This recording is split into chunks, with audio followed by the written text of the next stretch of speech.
வணக்கம். இது தமிழ்வினின் காலை நேர செய்திகள். முதலில் தலைப்புச் செய்திகள்.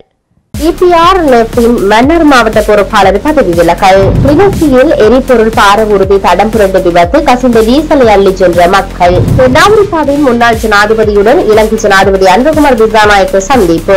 இலங்கைக்கான நியூசிலாந்து உயர்ஸ்தானிகரை சந்தித்த கிழக்கு ஆளுநர். மடியன்னையின் ஆடி மாத திருவிழாக்கான விசேட கலந்துரையாடல். இலங்கைக்கான அமெரிக்க தூதரகம் விடுத்துள்ள எச்சரிக்கை. மனித உரிமை ஒற்றுமை வழியில் இலங்கை முன்னேற்றம் அடைய முழுமையான ஆதரவு. வோல்கர் டார்க் தெரிவிப்பு. யாழில் 20 வயது இளைஞனுக்கு நேர்ந்த அவலம். தொடர்பான விரிவான செய்திகள். ஜனநாயக தமிழ் தேசிய கூட்டணியின் அங்கத்துவ கட்சிகளில் ஒன்றான ஈழ மக்கள் புரட்சிகர விடுதலை முன்னணியின் மன்னார் மாவட்ட பொறுப்பாளர் அருணானந்த முச்சியராஜ் கட்சியிலிருந்து பொறுப்பாளர் பதவியிலிருந்து விலகுவதாக தெரிவித்தார்.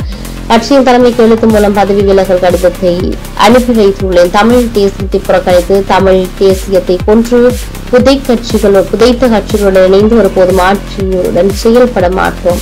எதிர்வரும் காலங்களில் தமிழ் பேசும் மக்கள் நமது இளைஞர்கள் யுவதிகள் நாங்கள் சரியான பாதைகளை காட்ட வேண்டும். தமிழ் தேசியம் என கூறி போலி அரசியல் செய்து கொண்டு போக்கிரித்தனமான செயல்பாட்டை முன்னெடுத்து வருகின்றனர். அந்த கட்சியின் மத்தியில் மக்களின் தளத்தை வைத்துக் கொண்டு ஏன் அவர்கள் இவ்வாறு செயல்படுகின்றார்? ஈழ மக்கள் புரட்சிகர விடுதலை முன்னணியின் தலைவர் மன்னார் மாவட்ட பொறுப்பாளர் பதவியிலிருந்து நான் விலகிக் கொள்வதோடு எதிர்வரும் காலங்களில் தன்னிச்சையாக சுயாதீனமான வேலைகளுடன் எதிர்வரும் காலங்களில் நாங்கள் மக்களுக்கு சரியான சேவையை செய்ய வேண்டும். அந்த வகையில் ஈழ மக்கள் புரட்சிகர விடுதலை முன்னணியின் மன்னார் மாவட்ட பொறுப்பாளர் பதவியிலிருந்து நான் விலகிக் கொள்வதோடு எதிர்வரும் காலங்களில் தன்னிச்சையாக சுயாதீன குழுக்களுடன் எனது மக்களும் சரியான சேவையை வழங்குவேன் என்று கூறினார். ஊடக நண்பர்களுக்கும் மன்னார் மாவட்ட பொதுமக்களுக்கும் என் சக தோழர்கள் மற்றும் இளைஞர்கள் யுவதிகளுக்கு வணக்கத்தை தெரிவித்துக் கொள்கின்றேன்.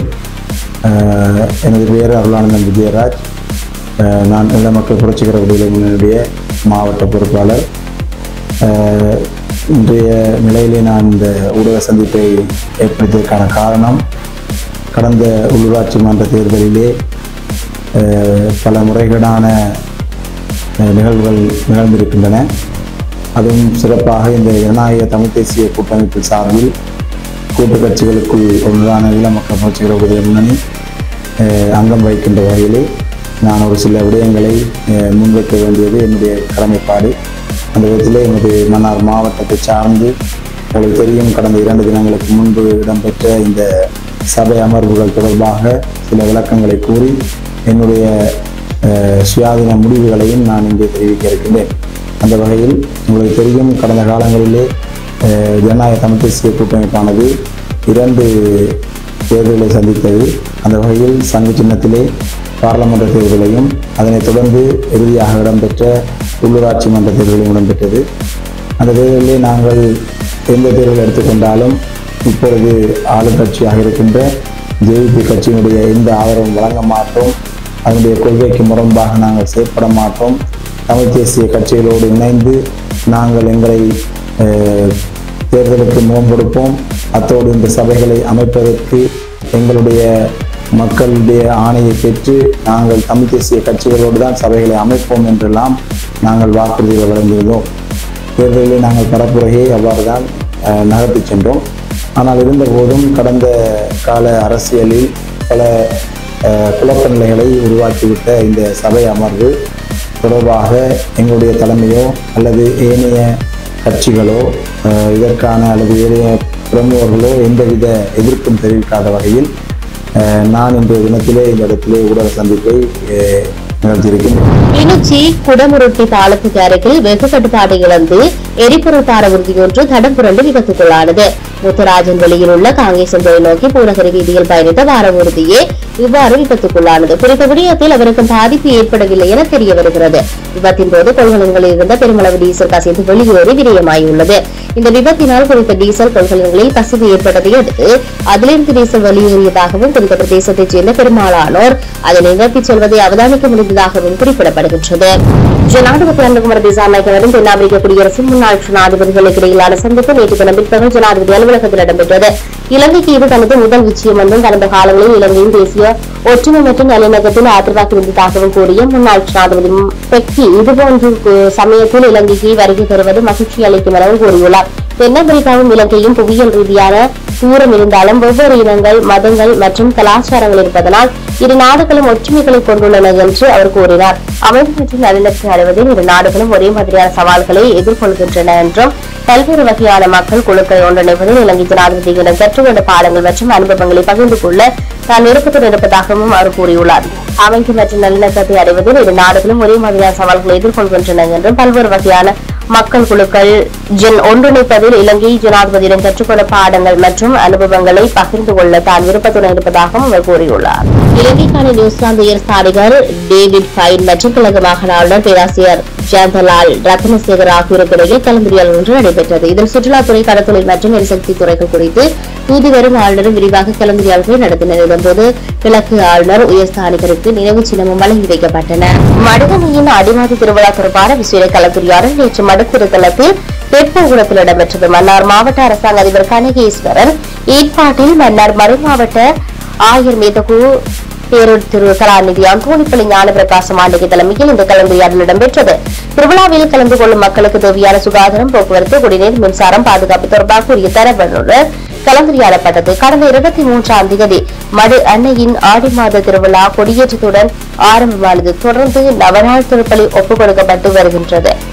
இந்த நிலையில் மடுமாதா ஆலய திருப்பலி எதிர்வரும் 2ஆம் தேதி காலை 6:15 மணிக்கு நடைபெற உள்ளது. இந்த நாட்டில் பல பாகங்களிலும் இருந்து பல லட்சக்கணக்கான மக்கள் வருகை தர உள்ளமையினால் அதுக்கான சகல விதமான ஏற்பாடுகளும் முன்னெடுக்கப்பட்டுள்ளதாக மன்னார் மறைமாவட்ட ஆயர் தெரிவித்தார். குழந்தை பெற்றுக் கொள்ளும் நோக்கில் அமெரிக்காவிற்கு பயணங்களை மேற்கொள்ள வேண்டாம் என இலங்கைக்கான அமெரிக்க தூதரகம் எச்சரிக்கை விடுத்துள்ளது. அமெரிக்க குடியுரிமை பெற்றுக் கொள்ளும் நோக்கில் சிலர் இவ்வாறு அமெரிக்க பயணம் செய்வதாக சுட்டிக்காட்டப்பட்டுள்ளது. எதிர்காலத்தில் இவ்வாறான முயற்சிகளில் ஈடுபடுவோருக்கு விசா வழங்கப்படாது என இலங்கைக்கான அமெரிக்க தூதரகம் அறிவித்துள்ளது. அமெரிக்காவில் பிறக்கும் குழந்தைகளுக்கு குடியுரிமை பெற்றுக் கொள்ளும் நோக்கில் இவ்வாறு சில முயற்சிப்பதாக குற்றம் சுமத்தப்பட்டுள்ளது. இவ்வாறு செல்வதும் பயணிகள் அமெரிக்க அரசாங்கத்தின் மருத்துவ உதவிகளை பெற்றுக் கொள்வதும் இது அமெரிக்க பிரஜைகளின் வரிப்பணத்திலிருந்து பெறப்படுவதாகவும் சுட்டிக்காட்டப்பட்டுள்ளது. குடியுரிமை பெறும் நோக்கில் குழந்தை பெற்றுக் கொள்வதற்காகவே அமெரிக்காவுக்கு சுற்றுலா பயணிகள் போன்று பயணங்களை மேற்கொள்வதாகவும் அவ்வாறான நபர்கள் எதிர்காலத்தில் விசா வழங்கப்படாது எனவும் தூதரகம் அறிவித்துள்ளது. இலங்கையில் தேசிய ஒற்றுமை மற்றும் நல்லிணக்கத்தை மேம்படுத்துவதற்கும் மனித உரிமையை பாதுகாப்பதற்கும் ஜனாதிபதி அனுரகுமார திசாநாயக்க தலைமையிலான அரசாங்கம் மேற்கொள்ளும் முயற்சிகளுக்கு ஐநா மனித உரிமைகள் பேரவையின் உயர்ஸ்தானிகர் வோல்கர் டார்க் தனது முழு ஆதரவை தெரிவித்தார். இலங்கைக்கு விஜயம் செய்துள்ள ஐநா மனித உரிமைகள் உயர்ஸ்தானிகர் வோல்கர் இன்று பிற்பகல் ஜனாதிபதி செயலகத்தில் ஜனாதிபதி அனுரகுமார திசாநாயக்கவை சந்தித்த போது இந்த கருத்தை வெளியிட்டார். இலங்கையில் தற்போது இடம்பெற்று வரும் புதிய அரசியல் மற்றும் சமூக மாற்றத்தை பாராட்டிய உயர்ஸ்தானிகர் வடக்கு மற்றும் தெற்கில் உள்ள அனைத்து மக்களும் தற்போதைய ஜனாதிபதி மற்றும் அரசாங்கத்தின் மீது மிகுந்த நம்பிக்கை கொண்டுள்ளனர் என்று தெரிவித்தார். தனது இலங்கை விஜயத்தின் போது இலங்கையில் நடைபெற்று வரும் புதிய மாற்றம் குறித்து தெளிவான புரிதலை பெற முடிந்ததாக தெரிவித்த வோல்கர், நாட்டின் அனைத்து மக்களும் சிறந்த எதிர்காலத்துக்கான புதிய நம்பிக்கையினை கொண்டுள்ளனர் என்று தான் நம்புவதாக தெரிவித்தார்.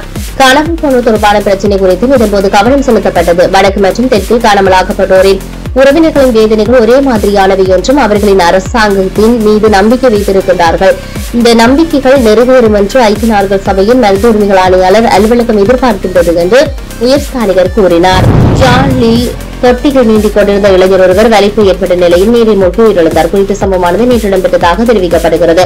இதன்போது இடுகள் பகுதியைச் சேர்ந்த சசிகுமார் ஜீவன்சன் என்ற இளைஞனை இவ்வாறு உயிரிழந்தார். குறித்த இளைஞனுக்கு தெல்லிப்பள்ளி பகுதியில் ஒரு வீடு உள்ளது. இந்த நிலையில் அவர் நேற்றைய தினம் தந்தையின் மரக்காலைக்கு செல்வதாக தாயிடம் கூறிவிட்டு தெல்லிப்பள்ளியில் உள்ள வீட்டுக்கு சென்றுள்ளார். பின்னர் அங்கு தொட்டியினுள் தண்ணீரை நிரப்பிவிட்டு நீச்சல் அடித்துள்ளார். இதன்போது அவருக்கு வலிப்பு ஏற்பட்டு நீரில் மூழ்கி உயிரிழந்தார். பின்னர் மகனை காணாத நிலையில் பெற்றோர் அவரை தேடியவில்லை. அவரது சடலம் தண்ணீரில் நீந்தவாறு காணப்பட்டது. பின்னர் அவரது சடலமானது மீட்கப்பட்டு தெல்லிப்பள்ளி ஆதார வைத்தியசாலைக்கு கொண்டு செல்லப்பட்டு உடற்கூறு பரிசோதனைகளுக்காக அங்கிருந்து ஜாழ் போதனா வைத்தியசாலைக்கு மாற்றப்பட்டுள்ளது. அவரது சடலம் மீதான மரண பரிசோதனைகளை திடீர் மரண விசாரணை அதிகாரி நவச்சிவாயம் பிரேம்குமார் மேற்கொண்டுள்ளார். இத்துடன் தமிழ்வினின் கால்நிற செய்திகள் நிறைவடைகின்றன. உடனுக்குடன் செய்திகளை அறிந்து கொள்ள தமிழ்வின் என்ற மது யூடியூப் பக்கத்தினூடாக இணைந்திருங்கள். வணக்கம்.